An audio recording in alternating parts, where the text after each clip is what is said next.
Have you ever dedicated your life to something only to be quietly pushed aside the moment it no longer fits the company's narrative of progress? That morning, I didn't raise my voice. I didn't beg. I simply listened. The woman sitting across from me, barely in her 30s, told me that artificial intelligence would take our operations to the next level, that I had become unnecessary. My name is Mateo Salas. For 27 years, I was the backbone of NovaTrans logistics infrastructure. I didn't just manage systems, I built them from the ground up. But none of that mattered anymore. Not when modernization was just a code word for erasure. They thought I'd fade away quietly. What they didn't realize was that they were unplugging the very brain that kept their operations breathing. This is not a story about revenge. It's about what happens when legacy is mistaken for liability and when quiet competence holds more power than flashy titles. If you've ever felt dismissed, devalued, or simply underestimated, you'll want to stay with me. And if this story resonates with you, take a second to drop a comment below with the word respect and subscribe, because sometimes the truth deserves a wider audience. My name is Mateo Salas. I was 59 years old when I was erased from the company I helped build. For nearly 3 decades, I served as the chief systems developer at NovaTrans Logistics, a company that once had 14 trucks and now operated a continental fleet.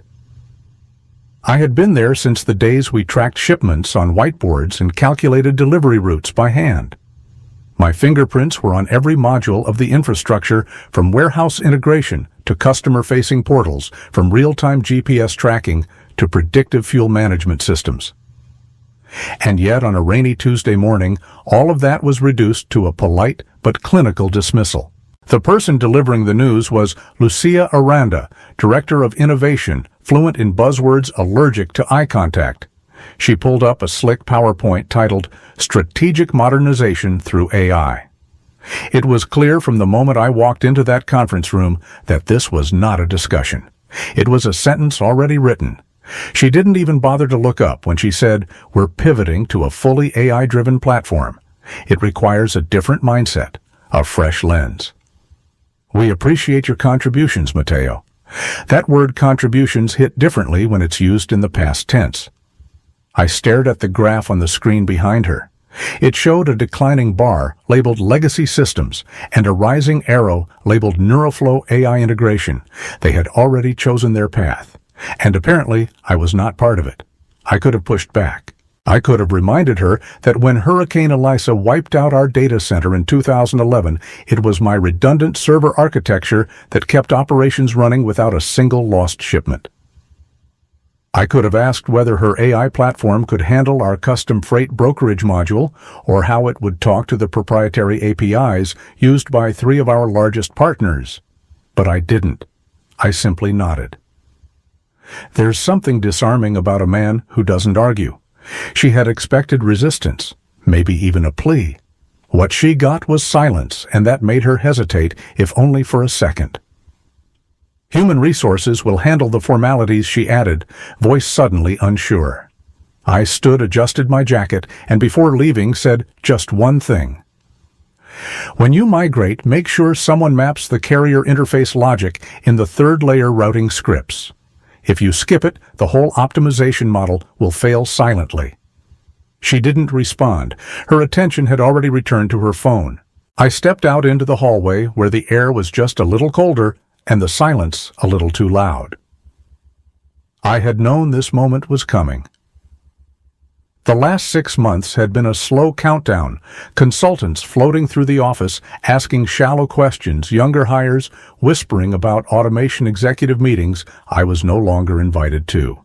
Still knowing doesn't make it sting any less. Outside, the clouds had started to break. I stood there for a long minute and realized something. They had no idea what they were unplugging. The system they called Legacy was not a dusty relic. It was a live, breathing, reacting learning, not through AI, but through decades of refinement by human hands and sleepless nights. And now it would fall silent. They thought I would fade quietly. They were wrong. NovaTrans wasn't always a name anyone recognized. When I first walked into their office in 1996, it was a cramped warehouse outside of Monterey, with flickering fluorescent lights and paper invoices stuffed into metal filing cabinets. They had 14 trucks, 3 dispatchers, and 0 digital systems. The owner at the time, Ernesto Guzman, was a former driver turned entrepreneur. He shook my hand and said, "We need to stop losing shipments and start thinking bigger. Can you help me with that? I was 30, recently laid off from a mid-sized manufacturing company whose IT department was dissolved after a buyout. I didn't have much, just a beat-up laptop and a deep understanding of systems. But I saw something in Ernesto's operation, raw potential. So I said yes. He offered me a desk next to the loading dock, a folding chair, and a salary that barely covered rent. I took it, and I stayed for 27 years. I began with the basics, digitizing their inventory system, writing the first version of the routing optimizer using only Visual Basic and Excel macros. It wasn't pretty, but it worked. Over time, as the company grew, so did the demands. I migrated them to SQL-based databases, built a dynamic dispatch dashboard, and wrote over 60 custom modules for fuel consumption, cross-border documentation, and customer shipment portals. My code was the invisible engine behind every shipment, every arrival scan, every client update. I knew the business inside out, not just the technology, but the people. When Ernesto's daughter got married, I was invited. When his warehouse manager broke his arm unloading freight, I was the one who rewrote the shift tracker to account for his absence. My work wasn't just technical, it was personal. I wasn't an outsider building code. I was a builder of the company itself. Then came the changes. Ernesto retired in 2018, and NovaTrans was acquired by a global logistics group based in Spain. New leadership, new vision, new buzzwords. The phrase digital transformation became a daily mantra. Lucia Aranda arrived soon after, young, ambitious, fluent in metrics, and dismissive of anything that couldn't be captured in a slide deck. I gave her the benefit of the doubt at first. Change is inevitable. Evolution is necessary. But slowly, I started noticing a pattern. She never visited the server room, never once asked to understand the architecture that had powered NovaTrans operations for decades. She talked about cloud scalability and AI-driven logistics like they were silver bullets. When I brought up integration requirements, compliance modules, or the patchwork of real-world exceptions that every logistics system must accommodate, she'd smile politely and say, "That's legacy thinking, Mateo." Legacy. As if that were a flaw. What she didn't understand was that our success didn't come from shiny software or automation promises. It came from hard lessons, sleepless nights, and real human insight. The predictive maintenance system she wanted to replace, I built that after 3 trucks broke down in the same month due to avoidable mechanical failures. The compliance alert module, born from a near-disastrous audit that almost cost us our border permits. Every line of code was a response to something real, something earned. But to Lucia, all of that was irrelevant. What mattered was the pitch deck, the vendor partnership with Neuroflow, and the illusion of modernity. She was building a narrative, not a system. And in that narrative, there was no room for people like me. I saw the writing on the wall, the meetings I was left out of, the consultants who never bothered to speak to me, the new hires who looked at me like I was a ghost in the hallway. My wife used to tell me that when people stop asking questions, it's because they've already made decisions without you. She was right. Lucia didn't fire me because the system was broken. She fired me because she couldn't understand it and didn't care to try. And that more than anything was the flaw that would come back to haunt her. Because what she dismissed as legacy wasn't obsolete. It was the very thing keeping everything from falling apart. After I left NovaTrans, the transformation moved quickly.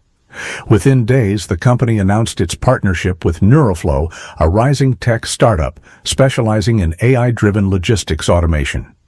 The announcement came with glossy press releases, LinkedIn buzz, and internal emails praising the seamless transition into a new digital era.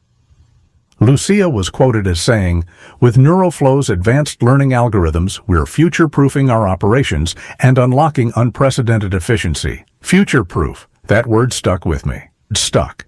As if the past 27 years had been a liability instead of the foundation everything was built on. Their plan was ambitious, almost aggressively so. NeuroFlow's AI system would automate shipment routing, customer communication, fuel optimization, and even predictive maintenance.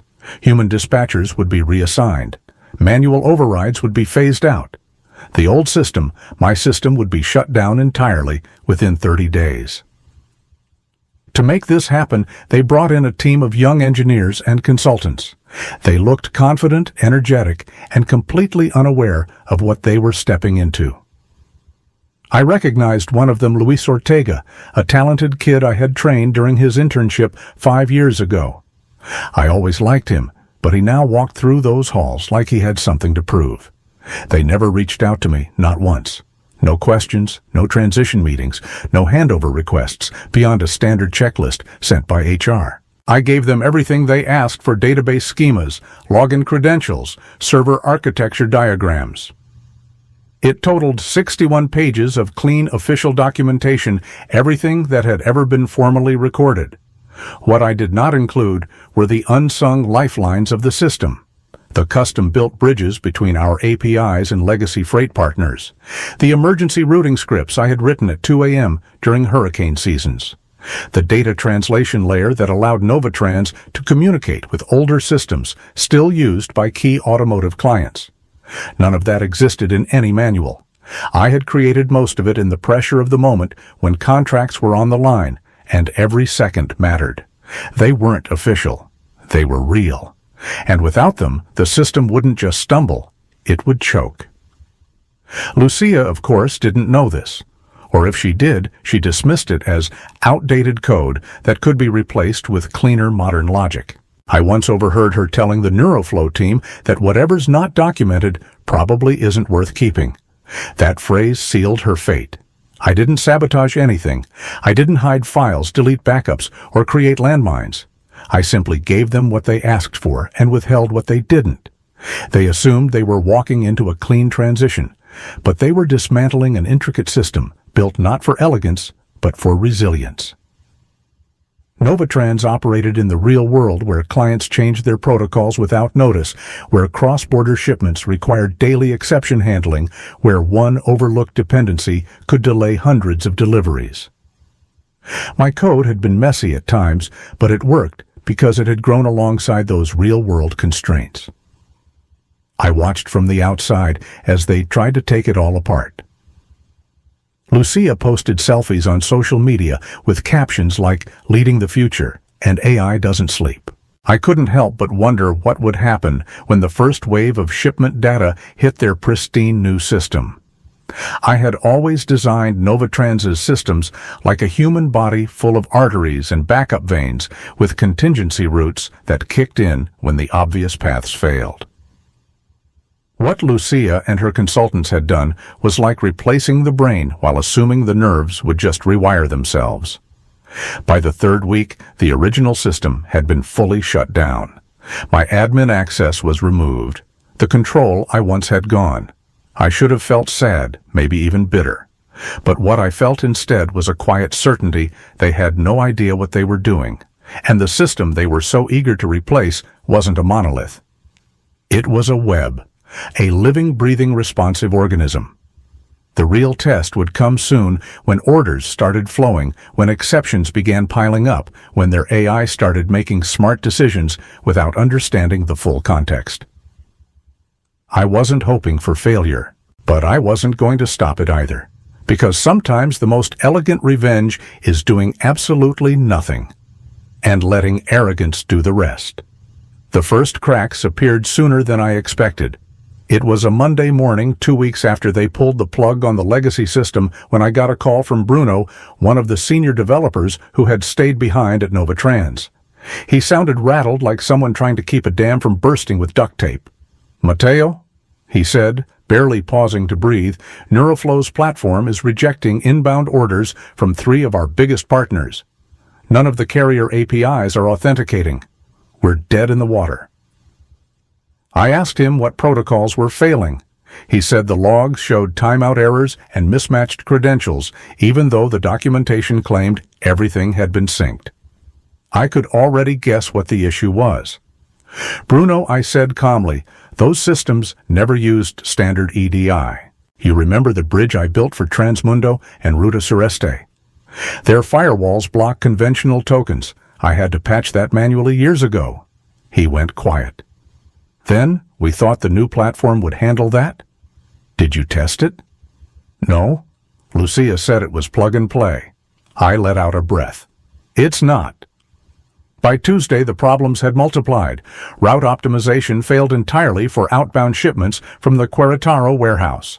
Trucks were idling for hours because the new AI system couldn't reconcile geofenced delivery zones with real-time road conditions, something the old system handled with a custom mapping overlay I'd layered in after a government construction project had delayed shipments for weeks.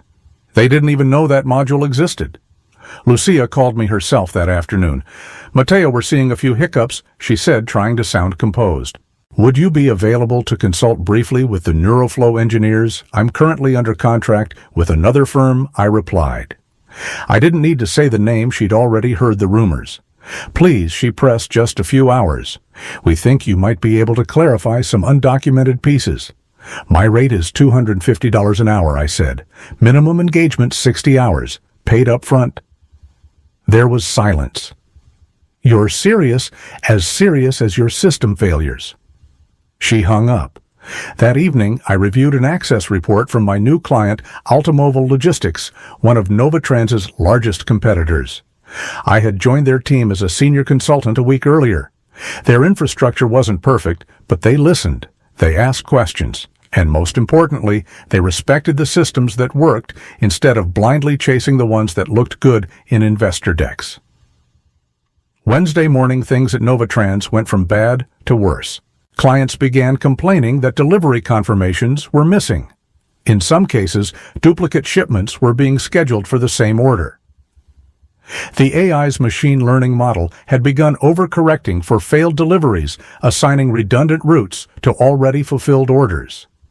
Trucks collided figuratively and almost literally. Lucia tried again, this time through Bruno. "Please, Mateo, just a few hours. It's chaos here. I don't work a few hours," I said, "and I don't fix what wasn't respected in the first place." Friday brought the breaking point. The NeuroFlow system attempted a full database resync to fix what they thought were corrupted records. Instead, they wiped 3 days' worth of critical shipment data. Entire invoices disappeared. Trucks left warehouses without knowing where to go. Drivers called dispatchers who had no visibility. Customer service lines were jammed. Meanwhile, a few of Altamobile's sales reps, bless their timing, reached out to NovaTrans's biggest retail clients and quietly offered transition support. By the end of the day, Gran Centro, a national retail chain, had frozen all future shipments through NovaTrans and began rerouting via Altamobile. They weren't the only ones. The cherry on top. One of the regional compliance auditors flagged their customs module for failing to submit real-time border logs, a feature I had manually updated every quarter ever since SAT changed their export interface in 2017. NeuroFlow had overwritten it with a generic template and missed the mandatory digital signature tag. Lucia tried one last time. This time she didn't bother pretending. "What's it going to take?" she asked. 80 hours, I replied, plus a 20% urgency fee. "And I'll need full route access." She hesitated. "I assume you've spoken to your investors by now," I added. "They'll ask if you explored all options. If you want to tell them you refused help out of pride, that's your choice." She didn't argue, but she didn't agree either. So I went back to work for Altamobile. That weekend I learned that Aramex Freight, another one of NovaTrans's partners, had switched all eastbound operations to our platform. The reason: stability and support. I never advertised. I never reached out. I didn't have to. Because when people see something fall apart, they don't just look for a replacement. They look for someone who understands why it failed in the first place. And while NovaTrans was busy drowning in its own arrogance, I was building systems that worked. Quietly, precisely. And this time with people who knew not to call wisdom legacy. By the time Monday arrived, the damage was no longer internal, it was public. Industry chatter had begun to spread. Freight forums, logistics, newsletters, even LinkedIn murmurs all carried the same headline, said in different ways. NovaTrans is crashing under its own transformation. Delayed deliveries, corrupted records, irate clients. In logistics, reputation is everything. And NovaTrans's was unraveling faster than any server script could patch. I didn't need to gloat. I didn't even need to watch. But I did get the occasional message from former colleagues slipping me updates like coded warnings from inside a sinking ship. The most sobering came from Diego, a veteran in the compliance department who had joined the company just a year after I did. He called me that Wednesday night voice, tired, distant. Mateo, he said, Lucia's been pulled from project oversight. The investors are asking questions now. Clients are threatening lawsuits over failed contracts. We lost 5 major accounts this week alone. I asked him how the system was holding up. He sighed. They tried to reboot the NeuroFlow core overnight. It triggered a cascade failure in the order processing module. Everything's out of sync. Trucks are leaving with partial loads. Some depots have no visibility at all. Did they restore from backups? They tried. But the backup points were overwritten by the new AI model after its logic engine falsely tagged the old records as duplicate spam data. I let that sink in. And Lucia? I asked. She's in panic mode. She told Bruno to call you again. He already had. Twice. I hadn't answered. I received a formal email later that evening, an urgent consulting request from NovaTrans this time, routed through their legal department. It was clean, concise, and included an offer that doubled my original rate. I still didn't reply. Because some lessons aren't taught through memos. They're taught through consequences. Thursday morning, I walked into a status briefing at Altamobile with their executive team. We were reviewing the latest transition metrics, and by all accounts, things were humming. Their systems had absorbed the influx of new client volume from NovaTrans without a hitch. Because we had taken the time to build things intentionally, with clarity, context, and respect for what works. My phone buzzed mid-meeting. It was another message from Bruno. Mateo, they just lost Henderson Freight. I froze for a second. Henderson wasn't just a client, they were a lifeline. Handling over 35% of NovaTrans's long-haul eastbound deliveries, they had been loyal partners for 16 years. I had personally negotiated the integration protocols with their tech director, Luis Cavazos, back in 2009 over lunch, and scribbled flowcharts on napkins. That handshake had turned into a multi-million-dollar partnership. Losing Henderson was not a mistake. It was a death sentence. I stepped out of the meeting and called Luis myself, not to interfere, just to understand. We waited 2 weeks for a fix, he said plainly. They promised the new system would be flawless, but it couldn't even authenticate our requests. We lost $180,000 in delays last week. My CEO said one more missed shipment, and we were done. Are you moving operations to Altamobile? He hesitated, then answered, we already started. That evening, Lucia herself called me again. This time, no pleasantries. Mateo, I need your help. I paused before responding. What kind of help? Everything is falling apart. The system can't connect to over a dozen partners. Our customer portal crashed this morning. We lost 3 days of route assignments. The AI won't stop assigning phantom loads, and the consultants are saying they can't recover the order flow logic you built. It's not in the documentation. That's because it wasn't documented. It was built for situations like this. Emergency overrides, redundant layering, logic you only use when things go wrong. We didn't know that. I know. She exhaled slowly, then said the words I had expected eventually. We'll pay your full rate, whatever your terms are. But I was already ahead of her. My rate has changed, I said. It's now $300 an hour. Minimum engagement, 80 hours, plus recovery expenses. And I work remote only. No direct intervention without full system control. Her voice broke just slightly. You're holding us hostage. No, I said, calm and cold. I'm offering professional support at market rates after you ignored every warning I gave you for months. There was silence. And then quietly, if we don't fix this soon, we'll lose the rest of the national contracts. I didn't answer. Some things speak louder without a reply. That night, I sat at my desk with a fresh glass of water and opened the Ultimoval system dashboards. Clean lines, smooth processes, respectful collaboration. Meanwhile, NovaTrans was bleeding out. Not because I sabotaged anything, but because they built their future on ego, not architecture. And now they were paying for it with interest.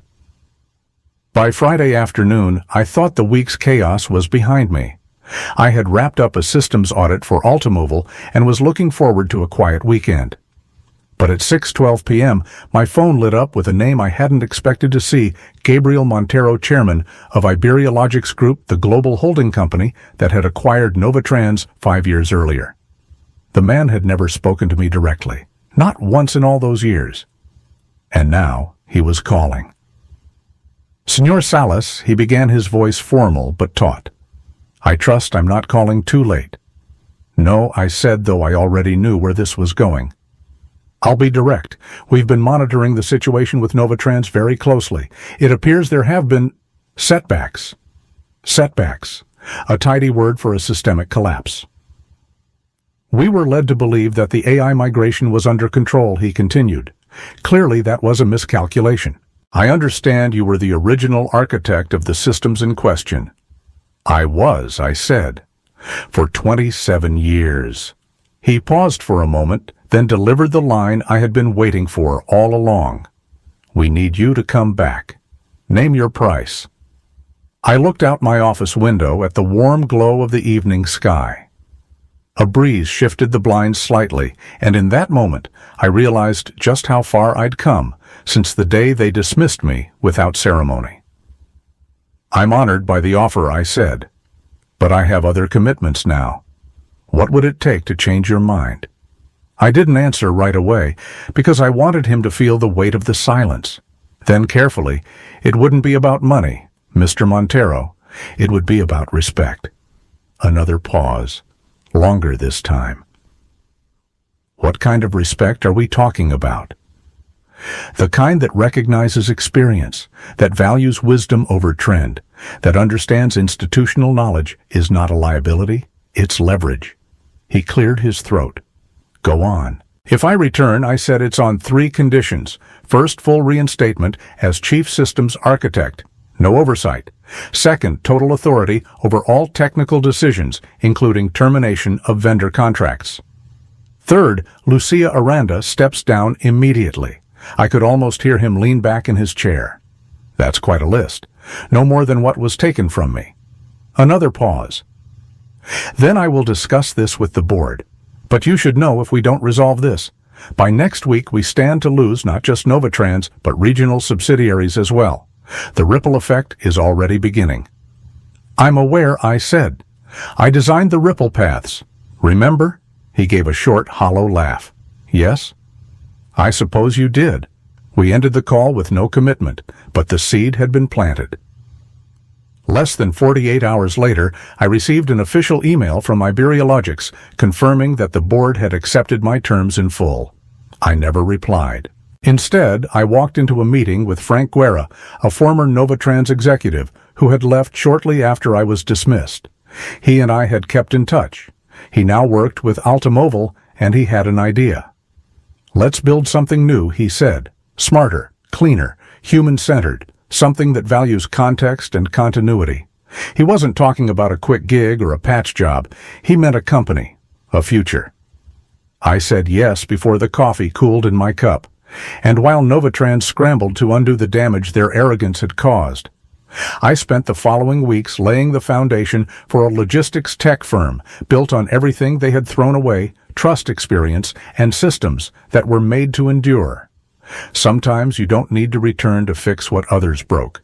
Sometimes the best revenge is building something better while they burn trying to replace what they never understood. What happened at NovaTrans wasn't a failure of technology. It was a failure of humility. They believed sleek algorithms could replace lived experience, that progress meant erasing the past rather than building on it. But systems like people are strongest when they evolve with care, not when they're discarded for the next shiny trend. Today, I work with people who understand that truth. We design systems that don't just automate, but adapt, because we remember what happens when leaders forget the value of legacy. If this story reminded you of someone who was overlooked, dismissed, or replaced, too soon know. There is strength in staying steady. There is power in walking away with your dignity intact. And sometimes the greatest victories come not from vengeance, but from building something that outlasts the storm. If this resonated with you, share it with someone who's been through something similar.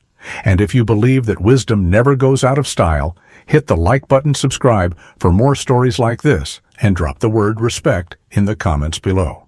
Your voice matters, your journey matters, and someone out there needs to hear it.